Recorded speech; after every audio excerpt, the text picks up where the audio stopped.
أعوذ بالله من الشيطان الرجيم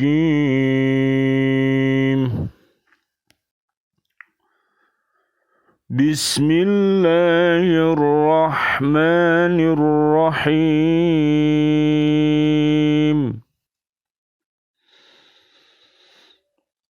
وقرن في بيوتكن ولا تبرجن تبرج الجاهلية الأولى وأقمنا الصلاة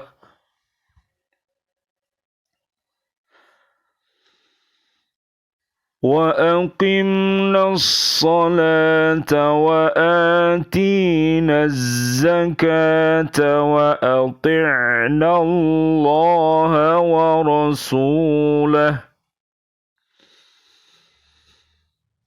إنما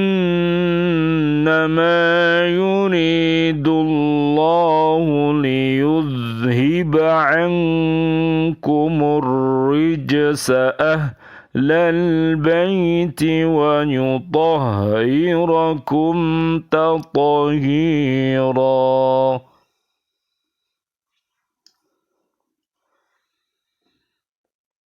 واذكرن ما يتلى في بيوتكن من آيات الله والحكمة إن الله كان لطيفا خبيرا.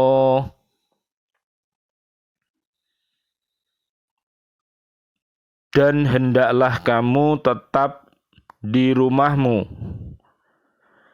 dan janganlah kamu berhias dan bertingkah laku seperti orang-orang jahiliyah dahulu, dan laksanakanlah sholat, tunaikanlah zakat, dan taatilah Allah dan Rasul-Nya. Sesungguhnya Allah bermaksud hendak menghilangkan dosa dari kamu, wahai ahlul bait, dan membersihkan kamu sebersih-bersihnya. Dan ingatlah apa yang dibacakan di rumahmu dari ayat-ayat Allah dan hikmah sunnah nabimu. Sungguh Allah maha lembut, maha mengetahui. Surat Al-Ahzab ayat 33 sampai 34.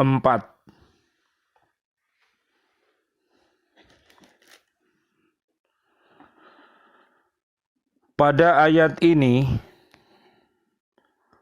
Allah memerintahkan supaya para istri Nabi tetap tinggal di rumah mereka masing-masing dan tidak keluar kecuali bila ada keperluan.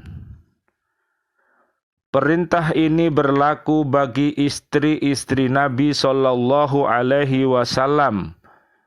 Mereka dilarang memamerkan perhiasannya dan bertingkah laku seperti orang-orang jahiliyah masa dahulu sebelum zaman Nabi Muhammad Sallallahu Alaihi Wasallam. Setelah mereka dilarang mengerjakan keburukan, mereka diperintahkan mengerjakan kebajikan, seperti mendirikan sholat 5 waktu sesuai syarat dan rukun-rukunnya, dan menunaikan zakat harta bendanya.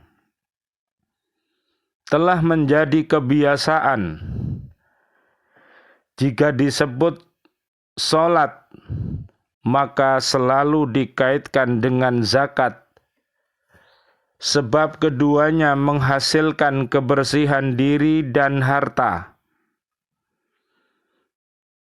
Hikmah dari keduanya supaya tetap taat kepada Allah dan Rasul-Nya, karena hal itu adalah pelaksanaan dari isi dua kalimat syahadat yang menjadi jalan kebahagiaan di dunia dan di akhirat. Allah mengeluarkan perintah itu disertai dengan sebutan Ahlul Bait, yaitu semua keluarga rumah tangga Rasulullah Muhammad sallallahu alaihi wasallam, dengan maksud untuk menghilangkan dosa-dosa dari mereka. Allah juga bermaksud membersihkan mereka dari kotoran kefasikan dan kemunafikan yang biasa menempel pada orang-orang yang berdosa. Demikian, Allah akan membersihkan mereka sebersih-bersihnya. Anas bin Malik dalam rangka menerangkan siapa yang dimaksud dengan Ahlul Bait dalam ayat ini, meriwayatkan sesungguhnya Rasulullah sallallahu alaihi wasallam selalu mendatangi rumah putrinya Fatimah radhiyallahu anha selama 6 bulan pada setiap sholat subuh. Beliau berseru, "Salat, wahai Ahlul Bait, sesungguhnya Allah hendak menghilangkan dosa dari kamu dan membersihkan kamu sebersih-bersihnya." Hadis riwayat Imam At-Tirmidzi dan Abu Dawud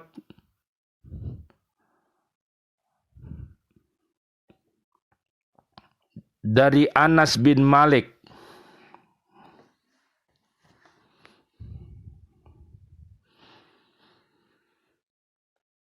Ayat 34. Pada ayat ini Allah menerangkan sebab-sebab mereka mendapat karunia yang besar itu. Di antaranya ialah karena rumah kediaman istri-istri Nabi sallallahu alaihi wasallam itu adalah tempat-tempat turun wahyu. Allah memerintahkan kepada istri-istri Nabi sallallahu alaihi wasallam supaya mengerjakan apa yang dibacakan di rumah mereka itu dari ayat-ayat Allah dan sunnah Nabi Muhammad sallallahu alaihi wasallam kepada orang lain. Sunnah Nabi itu bisa berupa apa yang mereka saksikan tentang kehidupan Nabi sallallahu alaihi wasallam dalam lingkungan rumah tangga dan berhubungan dengan syariat Islam.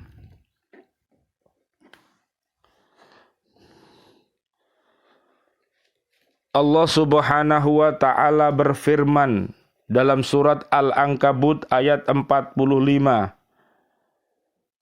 Bismillahirrahmanirrahim. Utlu ma uhiya ilaika minal kitabi wa aqimis shalah innas salata tanha 'anil fahsya'i wal munkar waladikrullahi akbar wallahu ya'lamu ma tasna'un. Bacalah kitab Al-Quran yang telah diwahyukan kepadamu dan laksanakanlah salat. Sesungguhnya salat itu mencegah diri dari perbuatan keji dan mungkar, dan ketahuilah mengingat Allah atau sholat itu lebih besar keutamaannya dari ibadah yang lain. Allah mengetahui apa yang kamu kerjakan.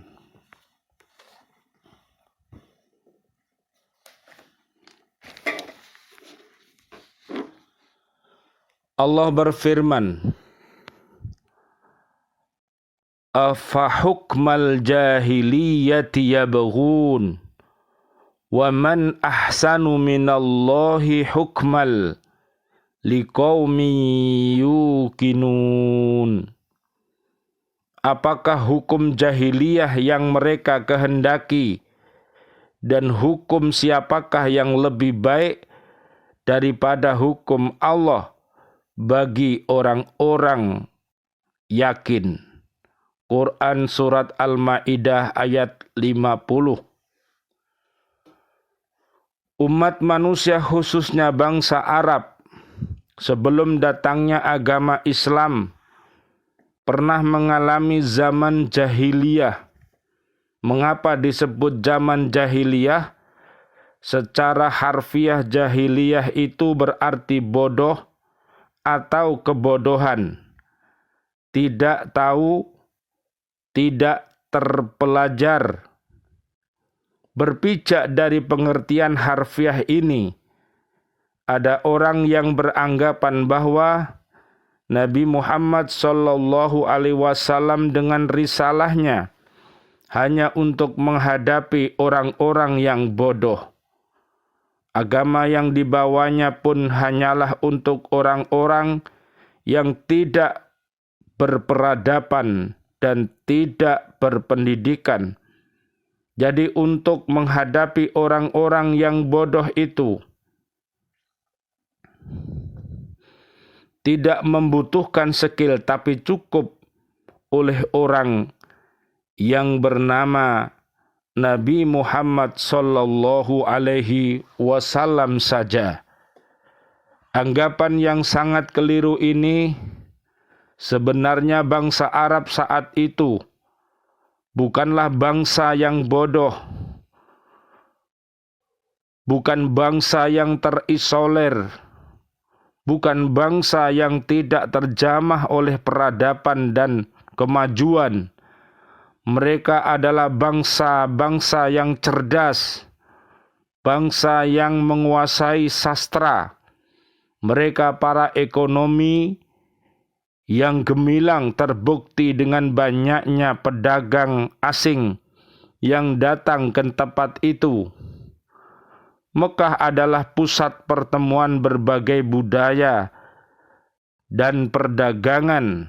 Hanya saja saat itu bangsa Arab mengalami masa kegelapan, masa yang penuh dengan berbagai tindak kemusyrikan dan berbagai pelanggaran kemanusiaan, sehingga banyak kasus pembunuhan hingga peperangan. Lalu apa hakikat jahiliyah itu? Yang dimaksud jahiliyah di sini bukan berarti bodoh tidak berpengetahuan, melainkan bodoh karena terkungkung dengan kemusyrikan dan berbagai pelanggaran kemanusiaan. Dengan kata lain, jahiliyah adalah kebalikan dari al-Islam, yang berarti tunduk dan patuh hanya kepada Allah Subhanahu wa Ta'ala, bukan kepada berhala dan patung-patung bikinan manusia. Dengan demikian, jahiliyah dapat terjadi kapan dan di mana saja, sekalipun di zaman modern seperti sekarang ini. Sebab seperti dijelaskan tadi, jahiliyah adalah suatu keadaan di mana manusia sudah terlalu terkungkung dan terjerat dengan keberhalaan dalam bentuk apa saja. Bisa berhala kekuasaan, berhala kependaan, berhala teknologi, atau berhala-berhala yang lainnya. Termasuk zaman jahiliyah adalah di mana hukum Allah Subhanahu wa ta'ala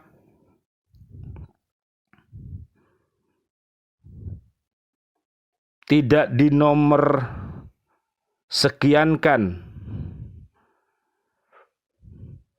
Termasuk zaman jahiliyah adalah di mana hukum Allah dinomor sekiankan dan hukum manusia dinomor satukan, yang berarti memberhalakan pikiran dan hawa nafsu manusia.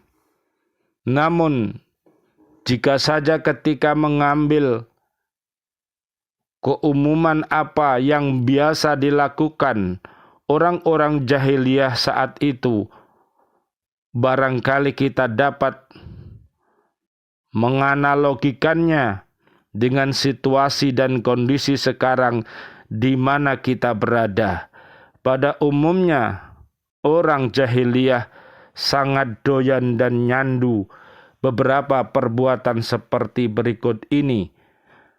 1, mereka sangat menyukai minuman-minuman keras atau miras. Mungkin sekarang lebih melebar lagi dengan istilah narkotika dan obat-obatan terlarang. Yang kedua, mereka sangat doyan mempermainkan wanita, bahkan wanita dilecehkan, dihinakan harkat dan martabatnya. Yang ketiga, mereka sangat suka main judi dan mengundi nasib. Yang keempat, mereka sangat suka menyembah berhala dan lain sebagainya. Semua kebiasaan buruk tersebut di zaman modern kita ini pun sudah sangat akut dan telah berurat berakar mendarah daging di masyarakat kita yang nyata-nyata sebagai mayoritas muslim ini.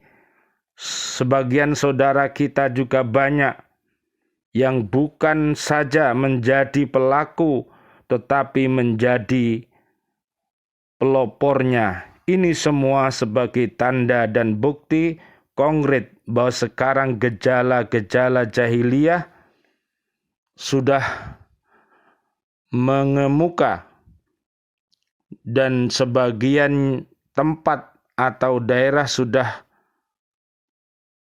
berkuasa. Kita saja sudah impoten menghadapi perjudian dan prostitusi yang terjadi di depan mata. Ini harus kita akui.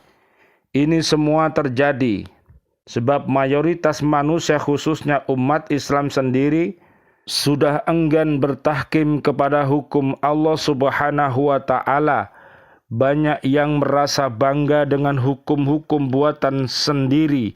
Nah, Allah bertanya kepada kita, apakah mau hukum jahiliyah yang kita pakai atau hukum Allah Subhanahu wa ta'ala? Sementara tidak ada hukum manusia yang dapat menguntungkan semua pihak. Kadang-kadang hukum manusia tumpul ke atas, tajam ke bawah, seperti pisau. Maling ayam babak belur, maling uang miliaran berkeliaran. Tenang-tenang saja. Jikalau kita termasuk orang-orang yang yakin, maka kita harus bertahkim kepada hukum Allah Subhanahu wa ta'ala. Kita amalkan hukum-hukum Allah itu dalam kehidupan sehari-hari, dari mulai bangun tidur hingga tidur kembali. Termasuk dalam beribadah harus kita bertahkim kepada hukum Allah Subhanahu wa ta'ala, yaitu dengan cara bagaimana Rasulullah Shallallahu Alaihi Wasallam beribadah. Artinya bagaimana kita mengikuti apa yang dicontohkan oleh Rasulullah Muhammad Sallallahu Alaihi Wasallam. Marilah kita jadikan Rasulullah Muhammad Sallallahu Alaihi Wasallam sebagai uswatun hasanah kita semuanya, sebagaimana terdapat di surat Al-Ahzab ayat 21. Marilah kita berdoa kepada Allah agar kita terjauh dari segala macam bahaya. A'udzubillahi minasyaitonirrajim. Bismillahirrahmanirrahim. Allahumma sholli wa sallim ala Sayyidina Muhammad wa ala ali Sayyidina Muhammad walhamdulillahi rabbil alamin. Bismillahilladzi la yadurru ma'asmihi syai'un fil ardi wala fis sama' wa huwas sami'ul alim. Aku menyebut nama Allah dengan keagungan namanya. Segala sesuatu di langit dan di bumi tidak akan membahayakanku. Dialah yang maha mendengar dan maha mengetahui. Bismillahi masyaallah la yasuqul khaira illallah. Bismillahi masyaallah la yasrifus su'a illallah. Bismillahi masyaallah ma kana min ni'matin faminallah. Bismillahi masyaallah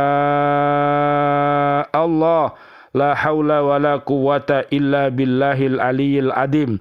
Dengan nama Allah, segala sesuatu atas kehendaknya. Tiada yang dapat mendorong berbuat baik kecuali Allah. Dengan nama Allah, segala sesuatu atas kehendaknya. Tiada yang dapat menjauhkan diri keburukan kecuali Allah. Dengan nama Allah, segala sesuatu atas kehendaknya. Tiada satu pun nikmat kecuali dari Allah. Dengan nama Allah, segala sesuatu atas kehendaknya. Tiada daya dan kekuatan kecuali dari Allah yang Maha Agung. Amin, amin, amin ya rabbal alamin. Wal afu minkum. Wassalamualaikum warahmatullahi wabarakatuh. Waalaikumsalam warahmatullahi wabarakatuh.